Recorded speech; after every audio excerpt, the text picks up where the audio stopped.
Good morning guys, happy Friday. So andito tayo sa malapit sa bahay, nag-walking kasama yung mga aso namin. Aso ko. Ayan sila. Dito lang kami kasi hindi pwede pumasok yung mga aso dyan. Pwede naman dyan, dito lang kami sa baba, pero mas prefer ko na dito na lang kami.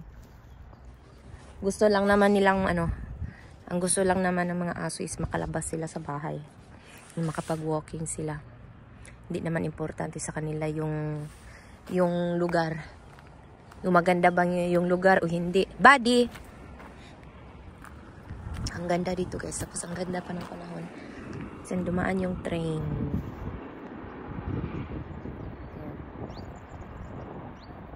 So, dyan lang yung bahay namin guys. Hanapin ko makikita dito yan yung may nasa gitna, pero yung may mga tanim, yung balkon na may tanim sa gitna, yan yung bahay namin. Malapit lang. May mga aso nakalabas, walking din yata siguro sila. Napaka dito, peaceful.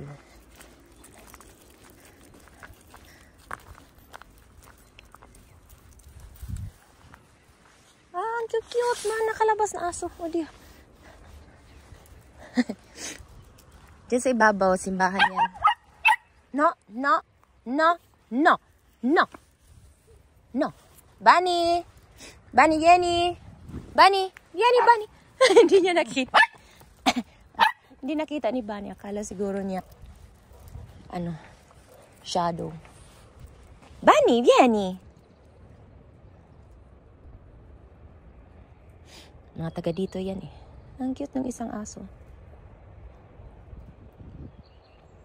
Bunny, Yenny. Pumasok na lang kami guys kasi may mga aso. Dito lang kami magtambay.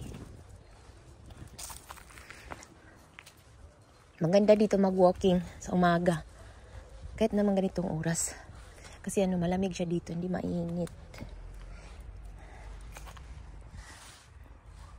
Yan ang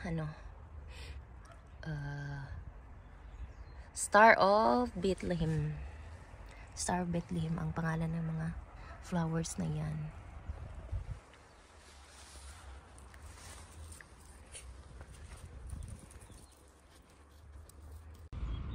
Wild garlic. Kapit na siya mag-bloom. Gahit kayo, hindi na ko kayang idton. Dami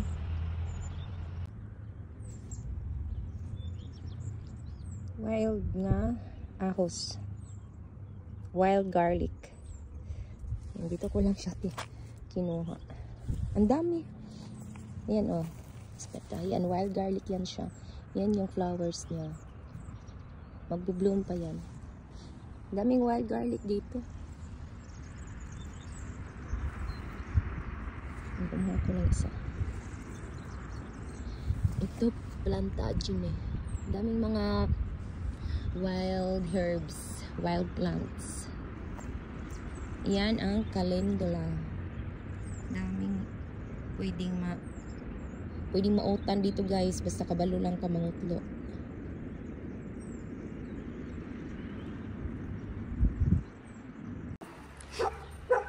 So, ayan guys, bumaba na kami. Yan ang pangalan ng aming lugar. Juliano. Ayan, olive tree. Buffy!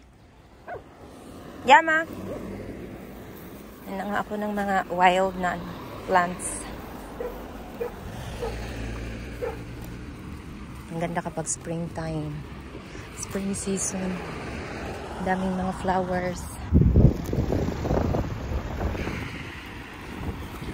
Cute. Beta.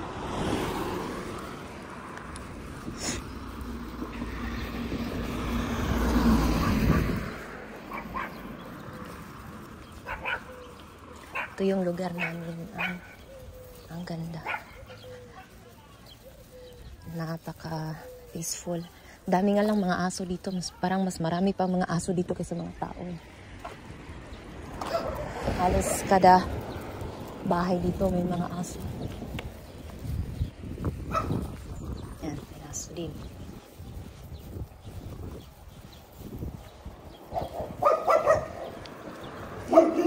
Ang doon may aso.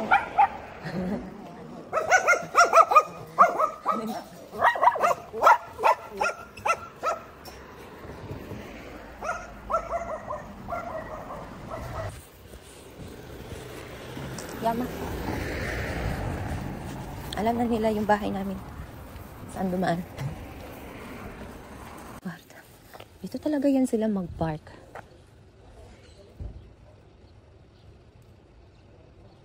Bawal dito mag-park eh. Ito yung ano namin, garage. Yung parkingan ng sasakyan namin. Tapos dito sila sa likod sa harap. Mag-park. Ayan.